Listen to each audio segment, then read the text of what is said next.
लोगों को जो कुछ मिला ना उसको मिला दरास्त में जी। उसने मेहनत तो की नहीं, उसे क्या पता गांव कहाँ होता है, शहर कहाँ है। 370-35 से खत्म होने के बाद जी ये है कि पहले जो दबदबा था ना उन लोगों का कश्मीर के अंदर, पूरे जम्मू कश्मीर के अंदर कश्मीर के चंद लोग हैं जो 15-20% लोग ऐसे हैं जिन लोगों ने राज किया आज तक। कठुआ का तो कठुआ और डोडा कॉन्फ्रेंस के अंदर ऐसे बड़े प्रोजेक्ट आए जो हम सोच ही नहीं सकते, वो मेहरबानी किसी डॉक्टर अपने डॉक्टर जितेंद्र जी वो है, वो उन्हीं की मेहरबानी, वो उन्हीं की मेहरबानी। वो चीज वो कहाँ से सीखी उन्होंने जाके, उन्हें भी शायद जम्मू में रहते नहीं पता चलता चीजों का। वो थोड़ा नॉर्थ ईस्ट स्टेट का जब उन्हें मिला जिम्मेवारी मिली वहां से, वो चीज वहां से उठा के इधर लेके आए। चमन जी के बाद हमें यही तो मिले देखने के लिए, नहीं तो कश्मीर के तो सुनते थे कभी कोई कुरैशी कभी कोई वो बने हुए मंदिर बने हुए हैं, लेकिन अगर कोई अभी हमें जम्मू के लोगों को मिला चमन जी के बाद हमें जितेंद्र जी के रूप में मिला, और वो खासकर जितेंद्र जी पीएमओ में बैठे हुए हैं, यह सबसे बड़ी बात।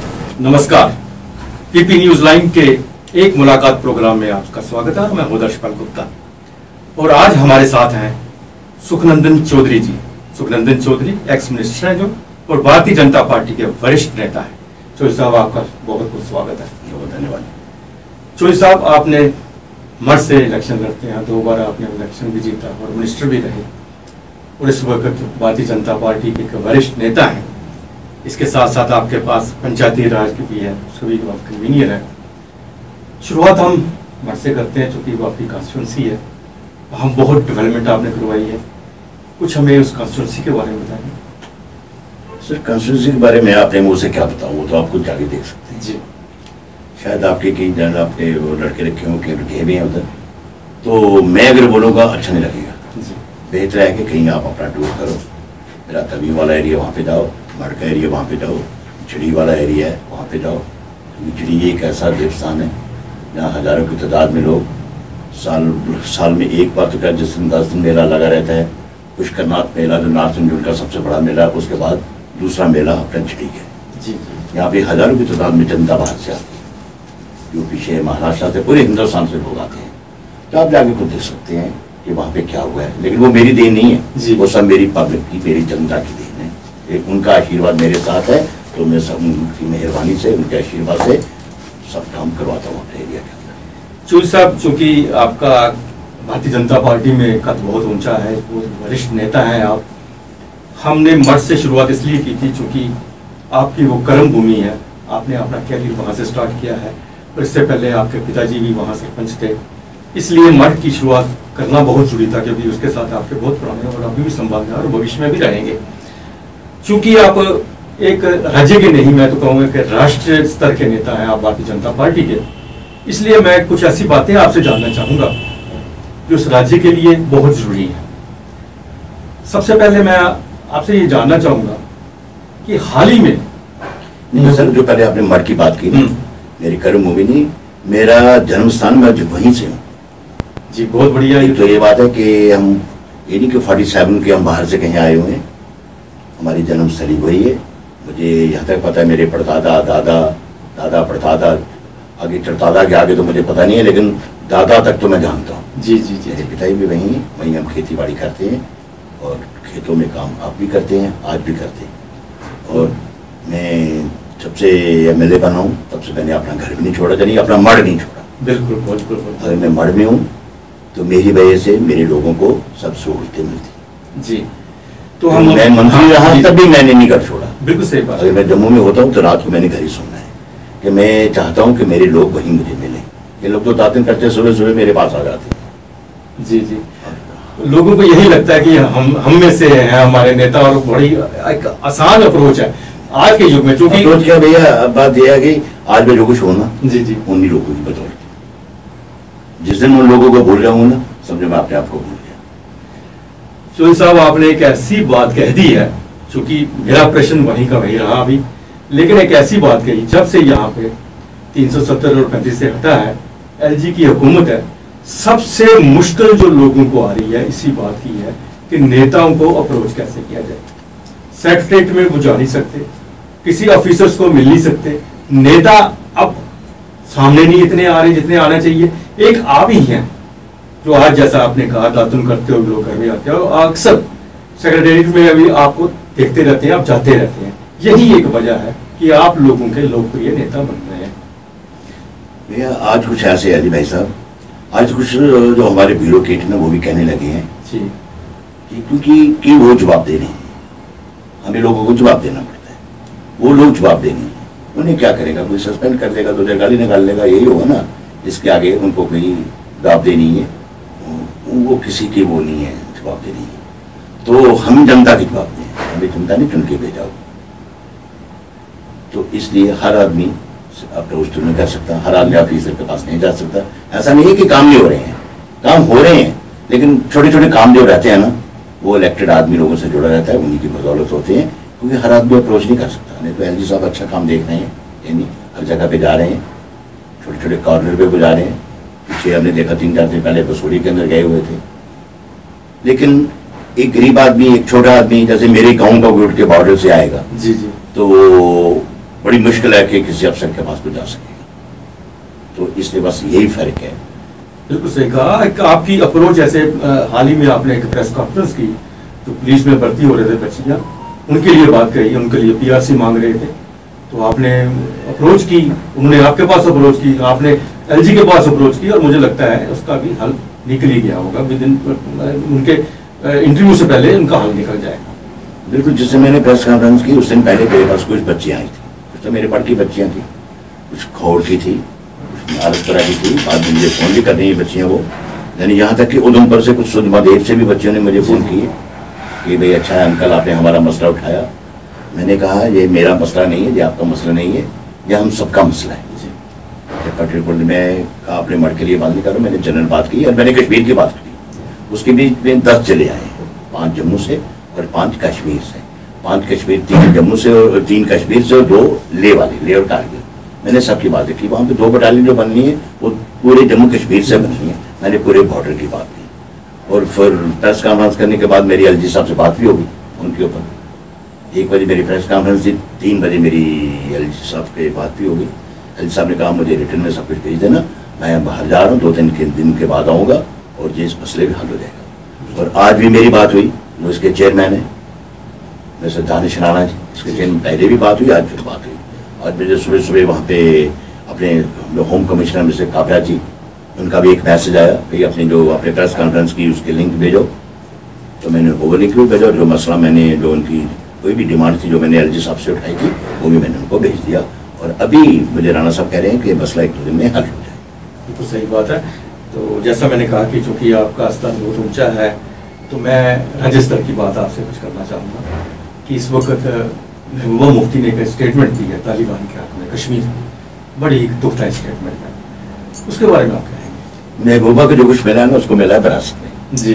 उसने मेहनत तो की नहीं, उसे क्या पता गाँव कहाँ होता है, शहर कहाँ है, गली कहाँ है, क्या कहाँ है, नाली कहाँ पे बननी, क्या पता है उसे, सब कुछ विरासत में मिला है। इसलिए मेहनत करके जो यहाँ पहुँचा हो ना, जब मैंने 96 में जब मैंने इलेक्शन लड़ी ना, अगर उस समय मैं जीत जाता, उस समय मैं 400-500 वोट से हारा था, तो मैं उस समय जीत जाता, बचपना था, तो हो सकता है मैं भी महबूबा की तरह ही होता। तो बचपना था, बच्चों जैसी बातें थी। लेकिन उसके बाद आस्ता आस्ता एक्सपीरियंस होता गया, उसके बाद लोगों से मिलना जुलना, क्या है क्या नहीं है, तो इसलिए महबूबा को सब कुछ विरासत में मिला हुआ है। और वो है ना, महबूबा की ऐसी बातें जैसे वो ना, वही जब गिदड़ की मौत आती है शहर की तरफ भागता है जी। वैसे तो गाँव की जो कहावत है कि गिदड़ की मौत आती है तो गाँव में भागता है, ये शहर की तरफ भाग रही है, और इसका अब कुछ ना कुछ होने वाला है, और इसलिए इसके दिमागी हालत इसकी ठीक है। भगवान करे दिमाग इसका ठीक हो, लेकिन जो इसकी सोच है ना उसके ठीक नहीं। मैं इनके पिताजी से भी मिला, उनके साथ रहा हूँ, 1 साल पूरा उनके साथ रहा हूँ, लेकिन उनकी सोच और इनकी सोच भगवान ही जाने, भगवान ही भला करे इसका, अल्लाह भला करे इसका। लेकिन लगता है कि इसकी सोच देखा, जो गिलानी शिलानी, वही हाल इनका होने वाला है। तो सब 370 और 35 से खत्म होने के बाद हम जम्मू कश्मीर को कहाँ देख रहे हैं? जम्मू कश्मीर को कहाँ देख रहे हैं? 370-35 से खत्म होने के बाद जी, यह है कि पहले जो दबदबा था ना उन लोगों का कश्मीर के अंदर, पूरे जम्मू कश्मीर के अंदर कश्मीर के चंद लोग हैं, जो 15-20% लोग ऐसे हैं जिन लोगों ने राज किया आज तक जम्मू कश्मीर के ऊपर, 15-20%। तो मैंने कश्मीर भी पूरा घूमा, मैं इंटीरियर तक गया हूँ, लेकिन वहाँ की ये सोच नहीं है उन लोगों की, वो भी बेचारे दबे हैं। लेकिन आज तो देखो कश्मीर के अंदर जहाँ देखो तहाँ तिरंगा झंडा घूम रहा है, सब कुछ हुआ है। और ये लोग, ये 15% 20 लोग हैं, 15-20% लोग जिन्होंने राज किया और पूरा दबा के रखा रीजन के, और आज वो बात नहीं।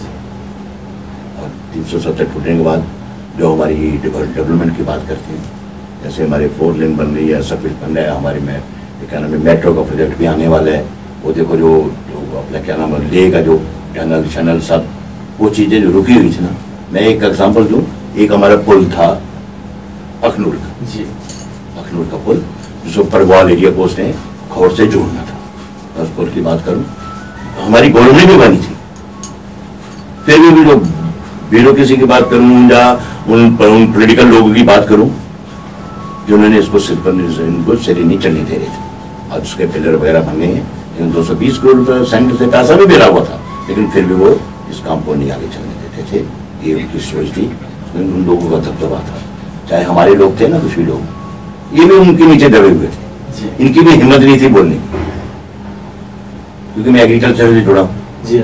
मेरे से पहले भी कुछ लोग रहे, हमें 10 किलो बासमती के चावल लेके किसी जहाँ जाना पड़ता था ना, पठानकोट अंदर से जलंधर, हमारे रिलेशन में लोग रहते थे, हमें बस के नीचे उसको छुपा के लेने पड़ते थे। तो मेरे पहले भी कांग्रेस भी यहाँ, और कांग्रेस में हमारे यहाँ पे मंत्री भी रहे, मेरे कुछ रिलेटिव भी उसमें मंत्री रहे, जैसे हमारे गारूराम जी हैं, जैसे हमारे मुंजी जी, जैसे मेरे एरिया से आपने मूलाराम जी मंत्री रहे और कैबिनेट में रहे। उनकी भी हिम्मत नहीं थी उनके सामने बोलने की। तो फिर जब हम लोग जीत के गए 8 MLA यहाँ से, तो हमने जो मसला उठाया वो मसला हल हुआ। लेकिन वो भी मसले में फिर एक मसला था, जो बासमती के ऊपर टोल लगता था जी, लेकिन जो उसके ऊपर सेब के ऊपर नहीं, क्योंकि सेब क्रॉप थी वहाँ की कश्मीर की। और वो मसला, जो टोल वाला मसला, मैंने पूरा 1 साल लगा रहा उसके ऊपर, लेकिन उनकी जरा वो थोड़ा दबदबा था उन लोगों का। लेकिन आज वो खत्म हुआ। कब खत्म हुआ? जब 370 जी। ये कुछ चीज़ें ऐसी हैं, तो इसलिए ये हमारे लोग कैबिनेट में थे, लेकिन ये उनके नीचे दबे हुए थे। लेकिन आज वो चीज़ नहीं, आज वो चीज़ नहीं। आज हम किसी सेक्टर पे, चलो मुझे नहीं पता कौन जाता नहीं जाता, आप कहते कोई नहीं जाता है, लेकिन मैं तो जाते ही रहता हूँ। तो वही इज्जत हमें मिलती है, जो पहले इज्जत मिलती है वही इज्जत आज भी मिलती है। वो आपके काम की वजह से है ना, आपने हमेशा काम के लिए वहाँ गए और लोगों ने आपके पास अप्रोच की और आप वहाँ पर पहुँचे हैं, एक बहुत बड़ी वजह है। ये सेक्टर के अंदर जाएंगे तो काम के लिए जाना, वो कौन सा पार्क है जहाँ सारे करने जाना है। सही बात है। यहाँ तक जम्मू की बात करें, जम्मू में बहुत से नए प्रोजेक्ट्स आ रहे हैं डेवलपमेंट के, लेकिन कुछ ऐसा लग रहा है जैसे, मैं क्षमा चाहूँगा आपको कि कुछ आपके नेता जो हैं वो खुल के सामने नहीं आ रहे। एलजी की हुकूमत है, ठीक है, लेकिन अल्टीमेटली कल को चुनाव आने हैं, कहीं भारतीय जनता पार्टी को इनके कारण नुकसान ना हो। कभी एक बहुत वरिष्ठ नेता है, मैं इसके ऊपर ज्यादा नहीं बोलूंगा, लेकिन मैंने आप ही बात करूंगा। परसों जब मैंने आप कह रहे ना एलजी साहब से ये वो, मैं 1 बजे प्रेस कॉन्फ्रेंस में, 3 बजे मेरी एलजी साहब से बात हो रही। मैं कैसे कहूँ कि नए जो प्रोडक्ट जो आ रहे हैं, जो सब कुछ आ रहे हैं, तो सब कुछ होता है। जब मैं 1 बजे प्रेस कॉन्फ्रेंस करता हूँ, 3 बजे मेरी बात हो जाती है, इससे बड़ी बहुत बात और क्या चाहिए।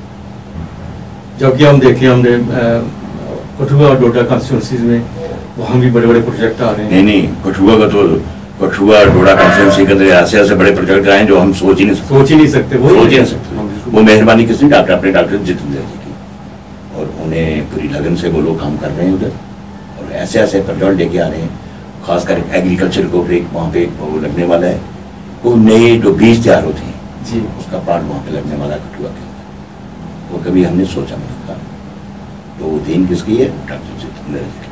जहाँ तक आपने डॉक्टर जितेंद्र सिंह की बात की, तो मैं थोड़ा सा आपसे शेयर करूँगा कि मैं नॉर्थ ईस्ट में भी गया था, बहुत हमारी कॉन्फ्रेंस होती रहती हैं, वहाँ भी मैंने देखा कि डेवलपमेंट जो है वो काफ़ी हुई है। और जो बात करते हैं तो डॉक्टर जितेंद्र सिंह का नाम आता है, लेकिन सबसे बड़ी बात है डॉक्टर जितेंद्र सिंह ने हिमालयन रेंज को, नॉर्थ ईस्ट को हमारे जम्मू कश्मीर के साथ जोड़ने की कोशिश करी। जैसे बम्बू क्राफ्ट है हमारे यहाँ, बम्बू जैसे हमारे डोगरी में बांस कहते हैं, बहुत होता है, उस क्राफ्ट को यहाँ पे कठुआ में लाया गया है। क्लस्टर उसका पहला, जम्मू के अंदर पहला क्लस्टर है जो बम्बू क्राफ्ट का। बिल्कुल है, वो उन्हीं की मेहरबानी है, वो उन्हीं की मेहरबानी। वो चीज़ वो कहाँ से सीखी उन्होंने जाके, उन्हें भी शायद जम्मू में रहते नहीं पता चलता इन चीज़ों का, वो थोड़ा नॉर्थ ईस्ट स्टेट का जब उन्हें मिला, जिम्मेवारी मिली वहाँ से, वो चीज़ वहाँ से उठा के इधर लेके आए।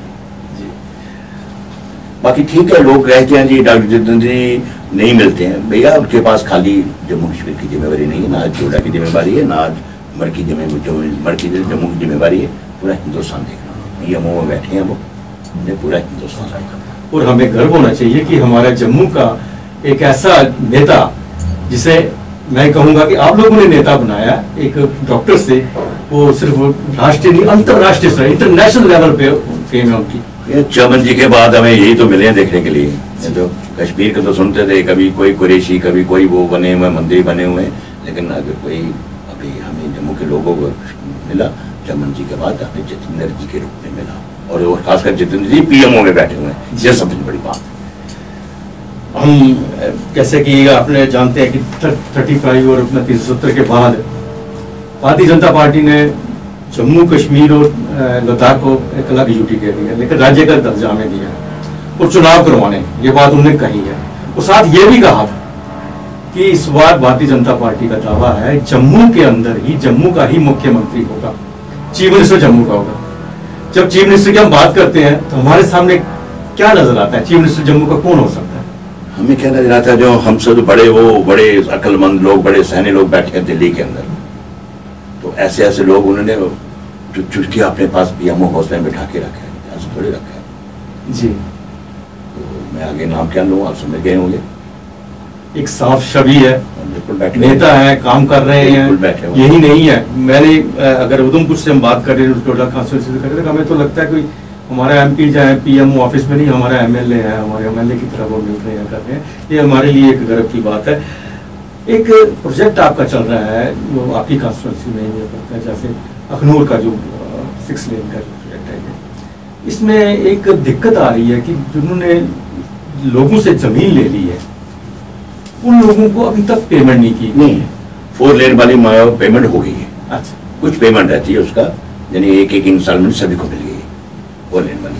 अगर पेमेंट रहती थी वो रिंग रोड वाली रहती है जी, रिंग रोड वाली भी जो लाइनमेंट अभी चेंज हुई ना उसकी रहती है। अच्छा। बाकी वाली पेमेंट हो गई, लेकिन रिंग रोड वाला वो मसला नहीं हुआ, लेकिन हमारी बड़ी कम, यानी वहाँ पे स्टैम्प ड्यूटी रेट जो बड़ा कम पड़ा था वो हमें मिला, तो बाकी उसकी पेमेंट हो गई है। और जो उसकी एक इंस्टॉलमेंट सभी की मिल गई है, सेकंड इंस्टॉलमेंट कहीं किसी की रहती हो मैं इसको नहीं कह सकता, लेकिन ये जो 4 लेन वाली एक इंस्टॉलमेंट सबसे मिल गई। एक मेरा प्रश्न है, अच्छा, वो काम क्यों रुका है, काम डिले भी हुआ जी, क्यों डिले हुआ? उसका कारण था यहाँ माइनिंग का एक चक्कर था पीछे। अच्छा, जैसे हमारी तवी वैली माइनिंग बंद है, उसके बाद सारी की सारी माइनिंग बंद थी, तो वहाँ पे जो मिट्टी शिट्टी बननी थी, जो कंक्रीट वाला काम करने की, उस वजह से वो डिले हुआ था। चूंकि आप एग्रीकल्चर से जुड़े हुए हैं, शुरू से रहे हैं, और नहर आपके लिए बहुत इंपॉर्टेंट है, लेकिन रणवीर नहर के अंदर जिस तरह से गंदगी जा रही है, ये एक बहुत ही दुख की बात है कि कोई जमाना था कि हम नहर का पानी पीते थे, हम नहर में नहाते थे, लोग जाके पिकनिक करते थे, आज उसमें हाथ भी नहीं डाला जा रहा। इतना बड़ा डिपार्टमेंट आपके पास भी रहा, आपने भी काम किया, लेकिन आज वही का वही है, लोगों के सीवरेज तक उनके अंदर जा रहे हैं। आज हमारी सोच चेंज हो गई है ना, आज भी हम कोई हवन शवन करते हैं, वरुण आए नमा, वरुण क्या होते हैं? पानी, वरुण आए नमा हम करते हैं, लेकिन गंद इसके बीच हम सारा डालते हैं, लेकिन ये सोच का फर्क है।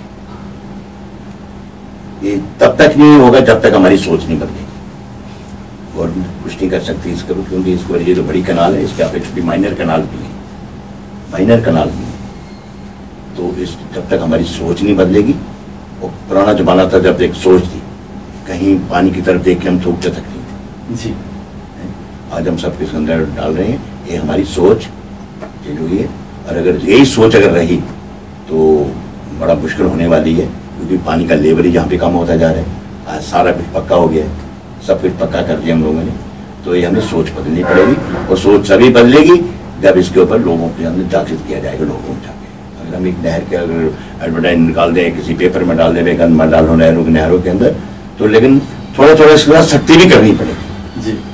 तो जब मैंने जब मंत्रालय संभाला था तो मैंने आते ही म्यूनसिपैलिटी को नोटिस दिया था, मुट्ठी के पास एक नाला आता है जो पानी के उसमें नहर में आता है, और मैंने उस समय भी इन लोगों को यही कहा था कि जो लोग वहां बैठे हैं सुचेतगढ़, जो लोग रामगढ़ बैठे हैं, बिल्कुल बिल्कुल। जो खेतों में काम कर रहे हैं, मजबूरी में कई बार उनको नहर का पानी पीना पड़ता है, नहर का पानी पीना पड़ता है। और मैंने म्यूनसिपैलिटी को नोटिस दिया था, शायद यही कारण रहा होगा मुझे निकालने का भी, चेंज करने का भी कुछ मैंने। तो मेरा सबसे पहले यही था कि मुझे पता है कि पानी के अंदर क्या है, हमें पानी की क्या जरूरत है, पानी हमें कितना अच्छा है चाहिए। तो सबसे पहले मैंने नोटिस दिया था म्यूनसिपैलिटी को, जितने नाले पड़ रहे हैं, ये देखो जो आपका ये बना हुआ है, क्या नाम है, ये बड़े बड़े तोप शेरगानी के पास, तो सब पानी वहाँ पे आता है, रोटी वाला पानी वहाँ पे आता है। ये यहाँ पे चले जाओ अपने, क्या नाम है, अपना नई रस्ती जी जी, नहर के ऊपर लोग मछली काट रहे हैं, बिल्कुल बिल्कुल। जो गंद सारा नहर के बीच डाल रहे हैं। तो इसके लिए हमें अपनी सोच बदलनी पड़ेगी। जी जी जी, चौधरी साहब, आपसे बात करके हमें लगा कि बहुत सी चीज़ें आपसे मालूम हुई, और हम चाहेंगे कि आपसे फिर भी मुलाकात होती रहे, आपसे फिर भी बातचीत हमारी होती रहे। आप हमारे स्टूडियो में आए, इसके लिए आपका बहुत बहुत धन्यवाद। आज के लिए बस इतना ही, अगले प्रोग्राम में फिर आपसे भेंट होगी, तब तक इजाज़त दीजिए, नमस्कार।